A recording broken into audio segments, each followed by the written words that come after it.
ثم لآتینہم من بین ایدیہم، میں پھر ان کی طرف حملہ کروں گا، ان پر آؤں گا بالکل ان کے سامنے سے، بالکل ان کے سامنے سے. یعنی اس سے معنی تو اس کے کئی ہیں، لیکن ایک معنی کم از کم اب لے لیتے ہیں کہ جب انسان صحیح راستے پر آتا ہے نا، تو جو جیسے ہی ایک صحیح کام کرے گا تو فوراً اس کو مشکلات آ جائیں گی، فوراً اس کے ارد گرد لوگ بھڑکنا شروع ہو جائیں گے، یہ کیا کر رہے ہو، اتنے ایکسٹریم کیوں ہو رہے ہو، یہ کیا کر رہے ہو، وہ کیا کر رہے ہو. اور ساتھ ہی اس کو فوراً ہی شک ہونے شروع ہو جائیں گے کہ میں یہ کروں یا نہ کروں. یعنی اس کے ارد وہ آپ کے حملے کا مطلب ہے آپ کی امیڈیٹ جو سچویشن ہے نا، لوگ کہیں گے کہ تم اگر یہ رشوت نہیں لوگے فرض کرو تو جاب چلی جائے گی، اور اس نے پھر بھی رشوت نہیں لی.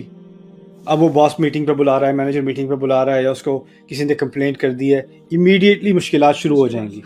اور ابلیس لوگوں کو اور مخلوق کو استعمال کرے گا ان کو وسوسے ڈال کے کہ ان کے سامنے میں جیسے یہ ایک قدم آگے لینے لگے اتنی مشکلیں پیدا کروں کہ یہ سوچے یہ ساری مشکلیں اس لیے ہوئی ہیں کہ میں نے ایک قدم آگے لیا، اس لیے یہ مشکلیں ہو رہی ہیں، میں ذرا پیچھے ہو جاؤں دوبارہ.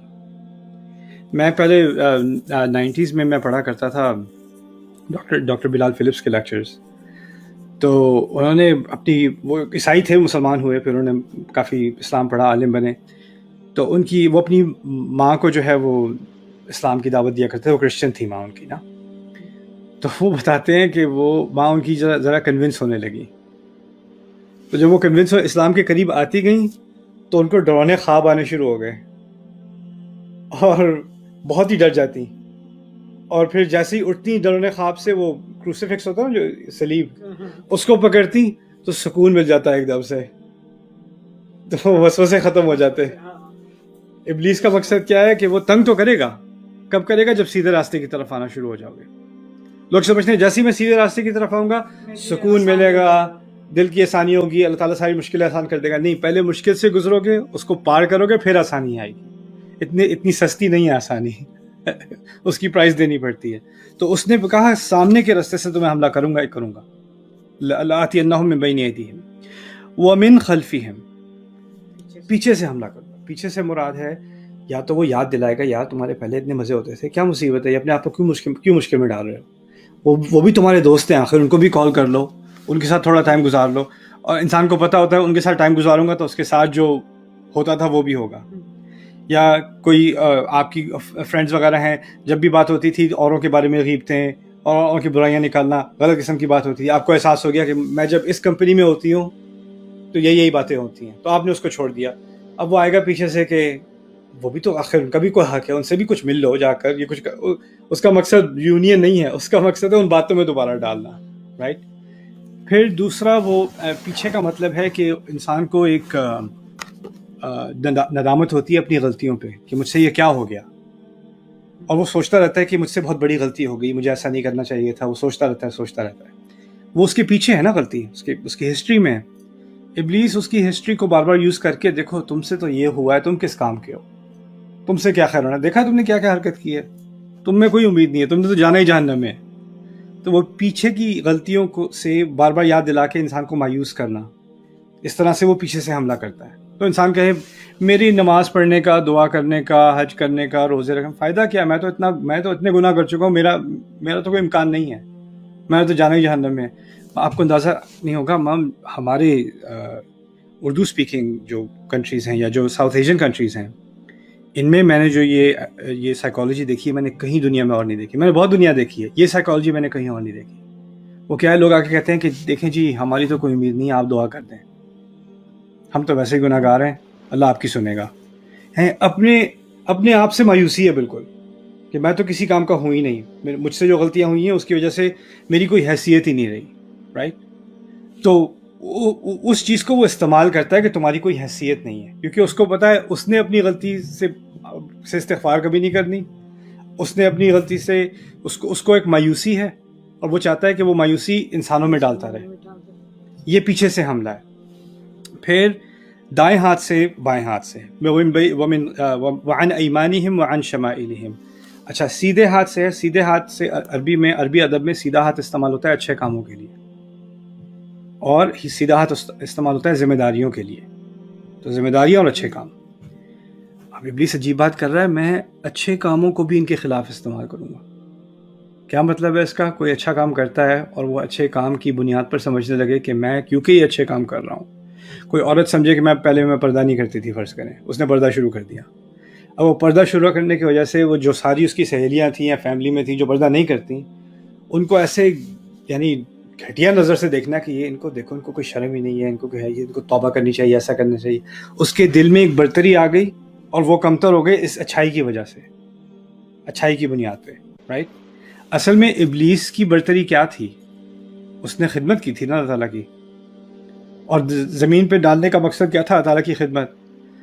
تو وہ کہنے کا مقصد یہاں پر یہ ہے کہ انسان کبھی کبھی اپنی نماز کی بنیاد پہ، داڑھی کی بنیاد پہ، پردے کی بنیاد پہ، علم کی بنیاد پہ، اپنی توبہ کی بنیاد پہ کہ میں یہ تو میں کرتا نہیں ہوں، میں پہلے کرتا تھا، اب میں تمہاری طرح نہیں ہوں، میں یہ نہیں کرتا، اس کی بنیاد پر اپنے آپ کو بہتر سمجھنے لگے. یا کسی اور کوئی یہ بھی کہتا ہے نہیں میں اپنے آپ کو بہتر نہیں سمجھتا. ٹھیک ہے، آپ اپنے آپ کو بہتر نہیں سمجھتے، آپ دوسروں کو تو کمتر نظر سے دیکھتے ہو.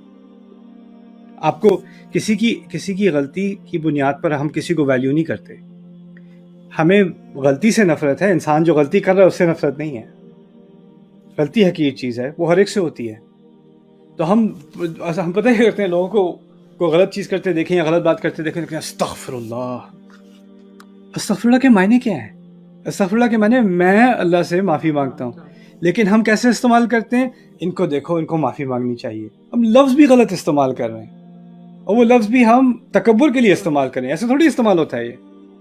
تو یہ سیدھے ہاتھ سے اپنی اچھائیوں کو برتری کا ایک ٹول بنا لینا. پھر سیدھے ہاتھ سے ایک اور چیز بھی ہے کہ جب انسان اچھے کام کرتا ہے تو شاید اس کو یہ گمان ہو جائے کہ میں تو اب ٹھیک ہوں، میں تو خیر اب نماز بھی پڑھ رہا ہوں، میں تو سیدھے راستے پہ ہوں، الحمدللہ اللہ تعالیٰ نے مجھے سیدھے راستے پہ ڈال دیا. اللہ کرے کہ اور لوگوں کو بھی سیدھے راستے پہ، یعنی آپ سیدھے راستے سے گریجویٹ ہو گئے، باقی سب ابھی جو ہے وہ اپلیکیشن بھر رہے ہیں اپنی. تو انسان کو یہ گمان ہو جاتا ہے کہ وہ اپنی اچھے اعمال کی وجہ سے وہ اچھا ہو گیا ہے. جس طرح ہم برے اعمال کی وجہ سے برے نہیں ہو جاتے، یہ بھی بات میں نے سمجھا دی تھی. ہم اچھے اعمال کی وجہ سے اچھے بھی نہیں ہو جاتے. انسان اچھائی اور برائی کا مکس ہے. اس کو اچھے کام کرتے رہنا چاہیے، برے کاموں سے بچتے رہنا چاہیے، کیونکہ اس کی جو ویلیو ہے، جو اللہ تعالیٰ کے نزدیک اس کی قدر ہے، وہ اوپر نیچے ہو سکتی ہے. ہمیں نہیں معلوم کس وقت کیا قدر ہے ہماری. ابراہیم علیہ السلام نے اتنی عظیم خدمت اللہ تعالیٰ کے دین کی ہے کہ اس کا کمپیریزن نہیں ہو سکتا. انہوں نے کعبہ بنایا ہے. اندازہ کریں اس کے بعد سے کسی نے اس وقت سے اب تک کوئی بھی نماز پڑھے گا، کوئی بھی حج کرے گا، کوئی بھی عمرہ کرے گا، ایک دفعہ بھی ذکر کرے گا قبلے کی طرف رخ کر کے، ان کو اس کا ثواب جا رہا ہے. اور وہ بناتے وقت کہتے ہیں ربنا تقبل منا، میرے رب مجھ سے یہ قبول کر لے، وتب علینا، میری توبہ قبول کر لے. یعنی میں یہ خدمت تو کر رہا ہوں دین کی، لیکن پتہ نہیں یہ میرے لیے کافی ہوگا کہ نہیں. لیکن دائیں ہاتھ سے حملے کرنے کا مطلب ہے وہ انسان سمجھے کہ میں تو ٹھیک ہوں، اب میرا عقیدہ بھی ٹھیک ہے، میرا علم بھی سب سے بہتر ہے، میں سب چیز سمجھ چکا ہوں، باقی سب بیچاروں کو سمجھنے کی ضرورت ہے. ان کو اگر سمجھ آ جائے، میری طرح ان کو ہدایت مل جائے تو کیا ہی بات ہو. تو یہ دائیں طرف سے حملہ کرے گا. اور یہ عجیب چیز ہے کہ یہ حملہ لوگ ایسے لگتے ہیں کہ وہ دین کو فالو کر رہے ہیں، وہ خود بھی اپنے آپ کو آئینے میں دیکھیں کہ وہ مذہبی ہیں، لیکن ان پر یہ حملہ ہو رہا ہے. ہم سمجھتے ہیں شیطان کا حملہ ہو رہا ہے جو بہت موڈ ہو چکے ہیں، یا نماز چھوڑ دی ہے، یا اللہ رسول کی بات، یہ اللہ رسول کے نام لینے والے ہیں، یہ قرآن پڑھنے والے ہیں، ان پر دائیں ہاتھ سے حملہ ہوتا ہے. وعن شمائلہم، اور پھر الٹے ہاتھ سے بھی حملہ. الٹے ہاتھ سے حملہ کا مطلب الٹا ہاتھ استعمال ہوتا ہے غلط کاموں کے لیے، یعنی غلط چیز کو اچھا دکھانا. یعنی ہوگی اللہ کی نافرمانی کا مطلب ہے گناہ ہے، عصیان ہے، سیئات ہیں، بدصورت اعمال ہیں. یہ اس کے بدصورت الفاظ استعمال ہوئے ہیں قرآن میں. شیطان کیا کرے گا؟ زین لہم الشیطان اعمالہم، بائیں ہاتھ سے آئے گا اور کہے گا نہیں اس کو تو آزادی کہتے ہیں، یعنی کام گندا ہے لیکن نام اس کا اچھا دے دینا.